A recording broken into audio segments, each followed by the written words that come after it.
মহাপুজো নিয়ে এই মুহূর্তে আমি রয়েছি আদি বালিগঞ্জ সর্বজনীনে। আর এই মণ্ডপ কিন্তু সেজে উঠেছে রাজস্থানের যে সমস্ত কাজ, সে সমস্ত কাজ দিয়ে। আমি দেখতে পাচ্ছি আমার পিছনেই কিন্তু ছাতা দিয়ে কাজ করা রয়েছে। পুরো মণ্ডপ কিন্তু এইভাবে সাজানো হয়েছে। আমরা জানি দুর্গাপুজোর সঙ্গে যে বিষয়টা জড়িত সেটা হচ্ছে আলোকসজ্জা। সেই জায়গায় দাঁড়িয়ে কিন্তু যে ঝাড় তৈরি করা হয়েছে, সেই ঝাড়ের ক্ষেত্রে কিন্তু আমরা দেখলাম যে মাটির হাঁড়ি দিয়ে পুরো আলোকসজ্জা তৈরি করা হয়েছে এই মণ্ডপে। পুরোটাই কিন্তু রাজস্থান কালচারকে তুলে ধরেছে আদি বালিগঞ্জ সর্বজনীন।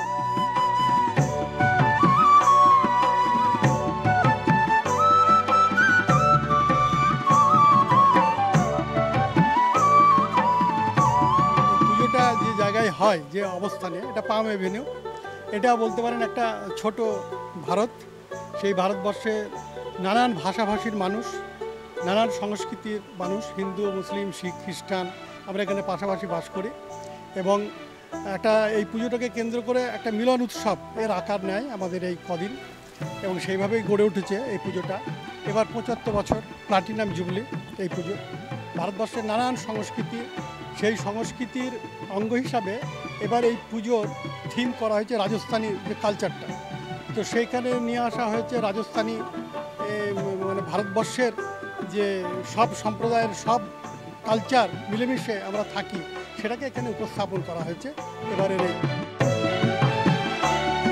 এটা হচ্ছে আমাদের এবার ঝাড়টা হচ্ছে অন্য বৈশিষ্ট্য, যেমন ঘর দিয়ে তৈরি হয়েছে। অন্য জায়গায় যেমন কাঠের গ্লাসের কাঁচের গ্লাসে সেটা নেই। এবং আমাদের মায়ের মূর্তি হচ্ছে মৃন্ময়ী মূর্তি। আমরা কোনোবার আটের ঠাকুর করি না, মৃন্ময়ী মূর্তি করি।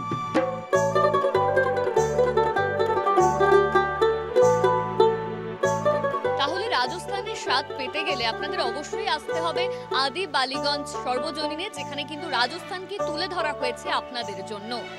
ক্যামেরায় বিশ্বজিৎ বেরার সঙ্গে অনন্যা, কলকাতা টিভি।